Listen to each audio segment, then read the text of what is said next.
warahmatullahi wabarakatuh. Salam sejahtera bagi kita semua. Semoga kita selalu diberikan kesehatan dan keberkahan dalam menjalani hari-hari. Perkenalkan, saya Ridwan Effendi, bisa dipanggil Pak Ridwan, guru SMK Negeri 1 Poh Pelem Wonogiri. Nah, pada kesempatan kali ini di pembelajaran simulasi digital, saya akan membahas tentang kewargaan digital atau dalam bahasa Inggris digital citizenship. Nah,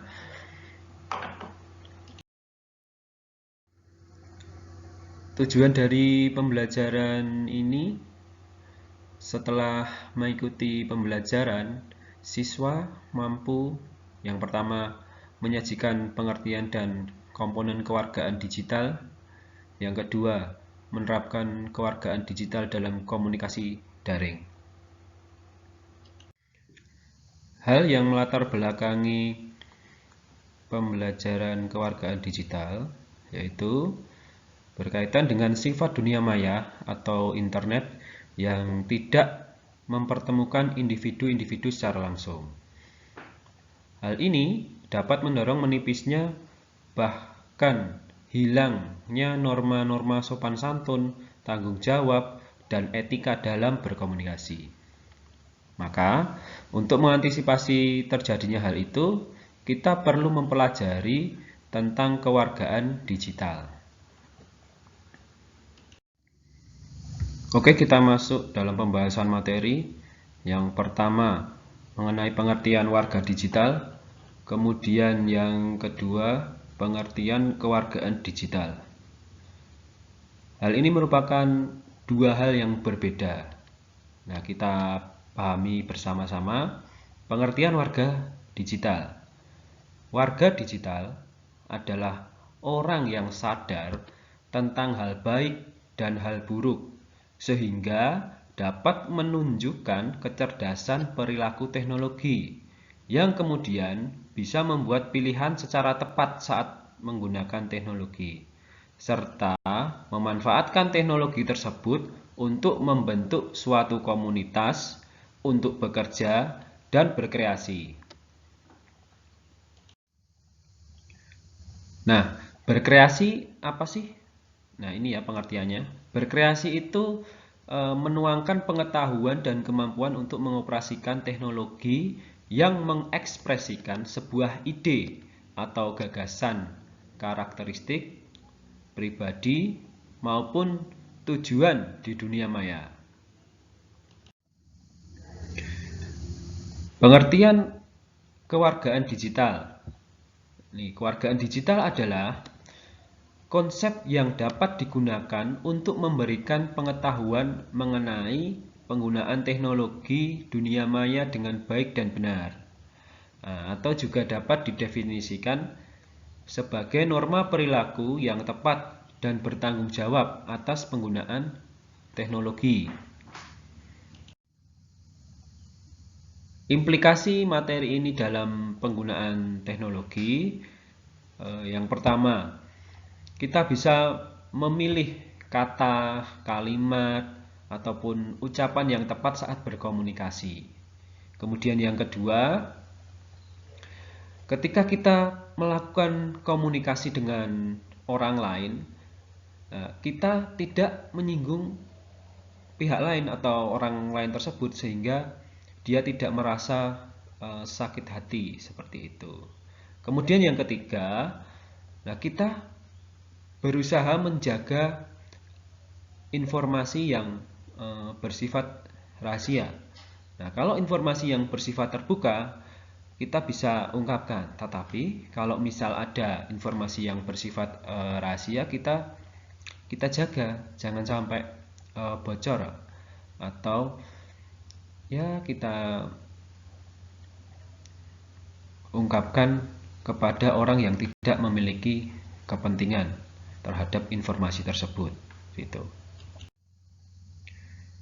Komponen kewargaan digital itu ada 9 komponen kewargaan digital yang dibagi menjadi 3 kategori. Yang pertama, berkaitan dengan lingkungan belajar dan akademis. Yang kedua, berkaitan dengan lingkungan sekolah dan tingkah laku. Yang ketiga, berkaitan dengan kehidupan Anda di luar lingkungan sekolah. Nah, pembagiannya seperti ini. Di kategori lingkungan belajar dan akademis, itu komponennya ada 3. Yang pertama, komponen akses digital. Yang kedua, komponen komunikasi digital. Yang ketiga, komponen literasi digital. Nah, untuk pengertian komponen akses digital, nah ini setiap orang itu punya hak untuk memakai fasilitas TIK, tapi tidak setiap orang itu punya kesempatan yang sama untuk mengakses teknologi. Ya, kita punya hak, tapi kita tidak punya kesempatan yang sama. Nah, misalkan kita berada di daerah yang susah sinyal, misalkan tidak ada sinyal operator, baik itu dari Indosat, Telkomsel, itu tidak ada sinyal sama sekali. Nah, berarti kita tidak punya kesempatan yang sama. Berbeda kalau dengan orang yang punya kesempatan mengakses teknologi di lokasi yang jaringan telekomunikasinya sudah bagus, ya, sinyal ada semua. Itu. Kemudian komponen yang kedua, komunikasi digital. Nah, setiap warga digital diharapkan mengetahui jenis-jenis komunikasi dan mengetahui kelebihan dan kekurangan komunikasi tersebut. Itu. Komponen yang ketiga, literasi digital. Ini proses belajar mengajar mengenai teknologi dan pemanfaatan terhadap teknologi. Kategori yang kedua berkaitan dengan lingkungan sekolah dan tingkah laku. Komponen keempat, hak digital. Komponen kelima, etiket digital atau bisa juga disebut etika digital. Kemudian komponen yang keenam, keamanan digital. Nah, komponen hak digital ini berkaitan dengan setiap warga digital itu mempunyai hak privacy, ya, atau mempunyai perlindungan terhadap rahasia pribadi, seperti itu. Kemudian kebebasan berbicara dan lain-lain. Nah, setiap warga digital ini punya kewajiban yang harus terpenuhi, ya, membantu pemanfaatan teknologi serta mengikuti aturan-aturan yang berlaku saat menggunakan teknologi. Nah, komponen yang kelima, etiket digital atau etika digital, ini dibuat untuk menjaga perasaan ataupun kenyamanan user lain, ya. Kita ingat implikasi materi kewargaan digital ini, ya, kita harus bisa memilih kata-kata. Kemudian kita kalau komunikasi, kita tidak boleh menyinggung perasaan orang lain ataupun pihak lain, seperti itu. Komponen yang keenam, keamanan digital. Nah, warga digital harus hati-hati dalam menjaga informasi dari pihak yang tidak bertanggung jawab. Nah, kita harus hati-hati menjaga data atau informasi pribadi kita, karena tidak setiap orang itu adalah orang baik, kayak gitu, ya. Kemudian di kategori yang ketiga itu di kehidupan Anda di luar lingkungan sekolah. Ini komponen yang ke-7 tentang hukum digital, komponen ke-8 tentang transaksi digital, komponen ke-9 tentang kesehatan digital. Nah, komponen ke-7 hukum digital ini mengatur tentang etiket atau etika dalam penggunaan teknologi dalam masyarakat. Ya, bagaimana kaitannya dengan sopan santun, norma-norma, seperti pemilihan kata atau kalimat, seperti itu tadi. Komponen ke-8 berkaitan dengan transaksi digital. Nah, ini misalnya ya, dalam jual beli online, ya, penjual dan pembeli itu harus menyadari resiko dan keuntungan jual beli online. Ya, kadang dari penjual sudah berusaha sebaik-baiknya mengirim barang sesuai dengan pesanan pembeli, tapi ketika datang, nah ternyata barangnya mungkin ada sedikit kerusakan atau barangnya kurang cocok. Nah, ini merupakan resiko ya dalam jual beli online. Karena kan kita tidak tahu ya, kita tidak bertemu, kita tidak bisa melihat barangnya atau kondisi barangnya secara langsung, seperti itu.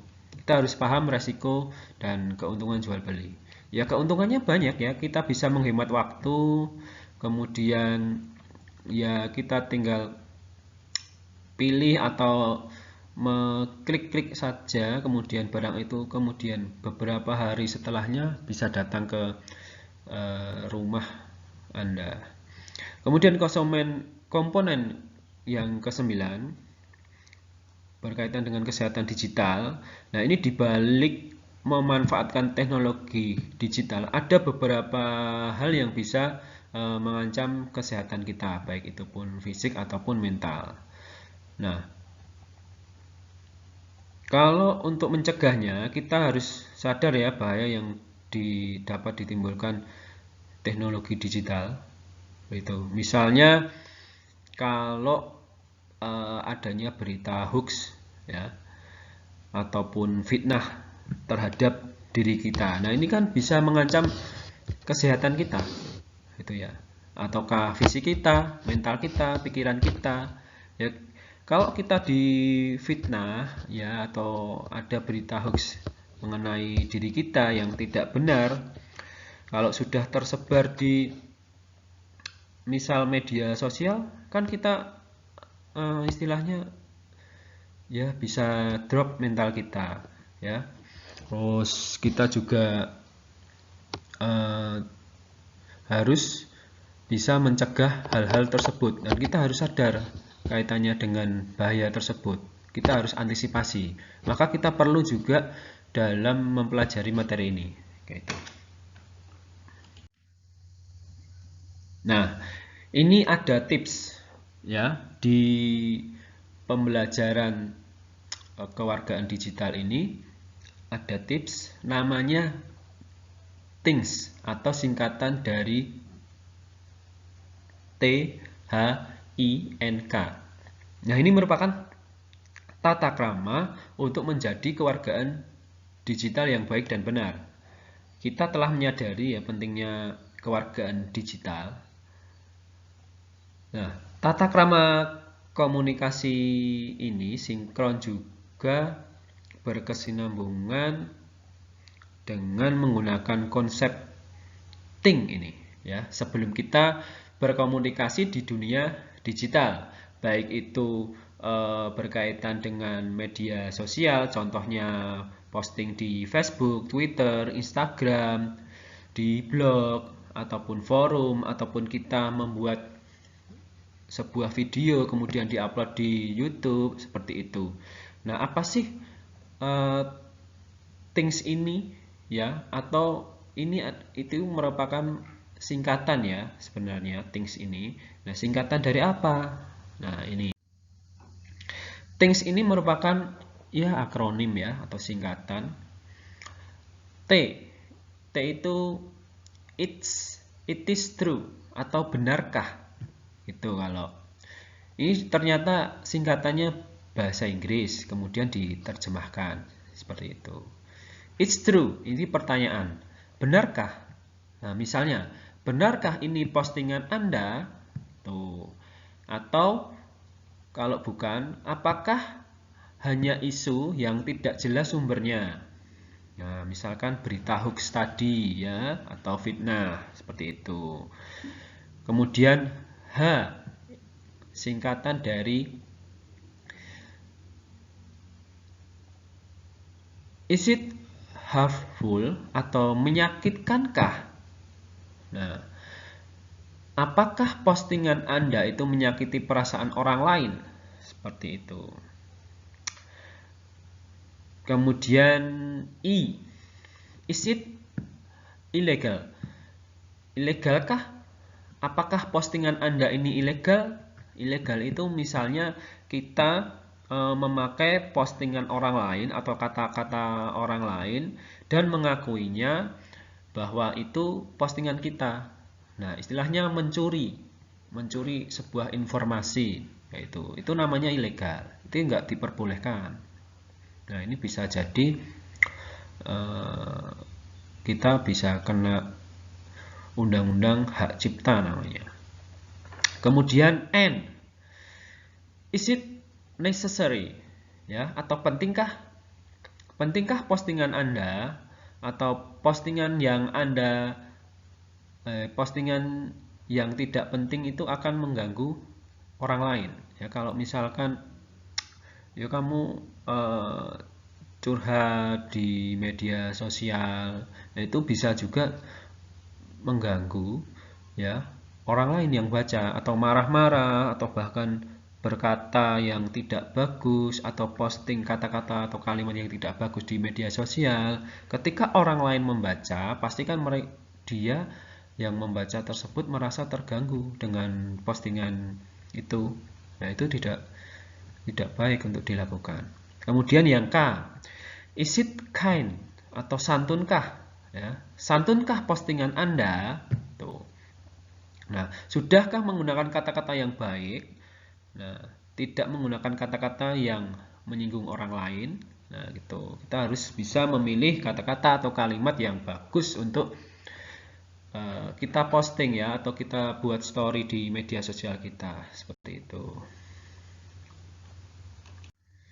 Nah, mungkin itu materi kali ini yang bisa saya sampaikan. Kemudian ada satu pertanyaan yang harus kalian jawab di kolom komentar ini ya, dengan format nama, kelas, nomor absen.